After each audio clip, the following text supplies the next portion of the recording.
At 2:34 a.m. Tehran time, the sky erupted in fire. 17 precision-guided missiles struck the heart of Iran's government within a 6-minute window. When the smoke cleared, Iran's supreme leader was dead.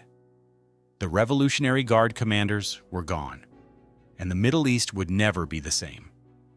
What you're about to hear is the most significant military operation since the assassination of Osama bin Laden, and it might have just changed the course of history. This isn't speculation. This isn't theory. This is what happened, how it happened, and what comes next.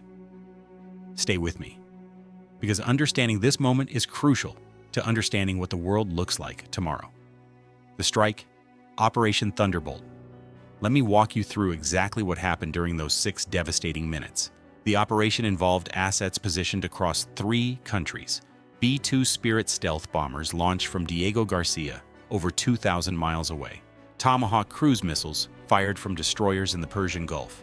And according to multiple intelligence sources, Israeli F-35S provided electronic warfare support, jamming Iran's air defense systems at the critical moment.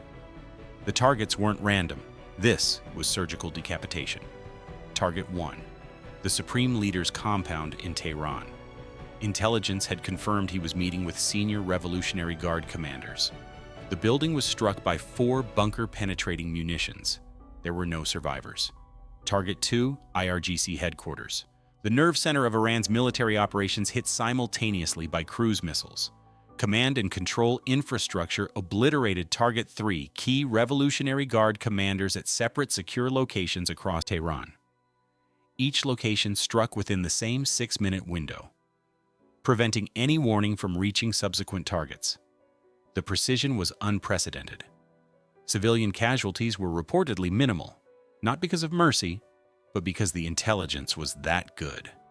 The U.S. knew exactly where everyone was, exactly when they'd be there, and had the means to strike all at once. Former CIA officer Robert Baer told reporters, "This level of intelligence penetration means the U.S. had assets inside Iran's highest levels for months, maybe years. You don't pull off simultaneous strikes on this many protected targets without extraordinary human intelligence." How we got here. This didn't happen in a vacuum. The chain of events was rapid and deadly. March 18th, Iranian missiles killed 17 American soldiers at a base in Syria. Not contractors, not allies. American troops in uniform. March the 20th, President Trump addressed the nation. His words were clear. Iran has crossed a red line. The regime's days of threatening America and our allies are over. We will respond with overwhelming force. March 22nd, leaked reports suggested Trump had authorized a range of military options, from limited strikes to full-scale regime change operations. Most analysts assumed he'd choose the middle path, hit some military targets, avoid assassinating leadership. They were wrong. March 24th, 2:34 a.m. Tehran time. The strikes began. What made Trump pull the trigger on the most extreme option? Multiple sources point to 3 factors. First, intelligence confirmed Iran was weeks away from a functional nuclear weapon. The ticking clock forced a decision. Second, intercepted communications showed the Iran planning major attacks on U.S. bases across the region, potentially killing hundreds of Americans. Third, Trump's advisors presented evidence that taking out the leadership simultaneously could trigger internal collapse of the regime, avoiding a prolonged war. Whether that calculation proves correct remains to be seen. The global reaction. The world's response has been swift, divided, and deeply concerning. The United States? Trump addressed the nation hours after the strikes. Justice has been delivered. The Iranian regime threatened our people, killed our soldiers, and pursued nuclear weapons. That regime no longer exists. America is safer today than yesterday. Congressional reaction split predictably along party lines, but even some Republicans expressed concern about the lack of congressional authorization for what amounts to an act of war and regime change. Israel.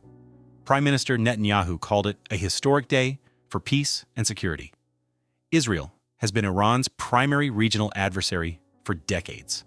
They're celebrating. Saudi Arabia and UAE, publicly calling for restraint and diplomacy, while privately, according to diplomatic sources, expressing relief that their main regional threat has been neutralized. Russia. President Putin condemned it as international terrorism and an illegal act of aggression.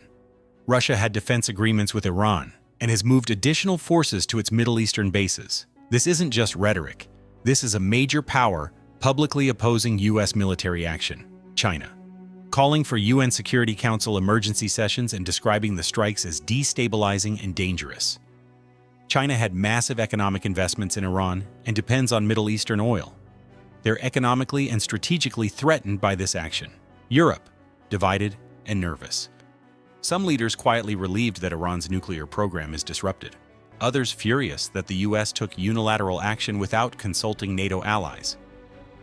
Germany's chancellor called it deeply concerning for international law and stability.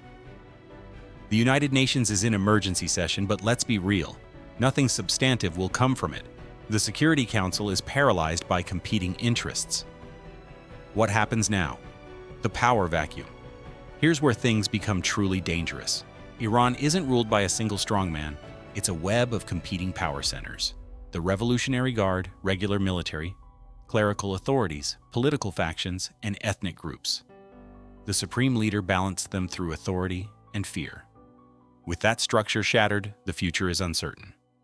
One possibility is a moderate government emerging and reopening negotiations with the West, an optimistic but historically rare outcome, 20 to 30%.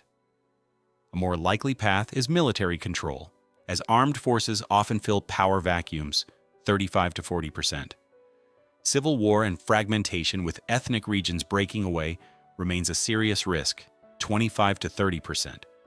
Finally, surviving hardliners could consolidate power using foreign strikes to justify a harsher regime, 10 to 15%. Each path carries consequences far beyond Iran's borders. The immediate threats. While Iran's government figures out who's in charge, several immediate threats demand attention. Iran's proxy forces, Hezbollah in Lebanon, militias in Iraq and Syria, Houthi rebels in Yemen, all funded and directed by Iran. They still exist and might retaliate against US or Israeli targets even without central direction.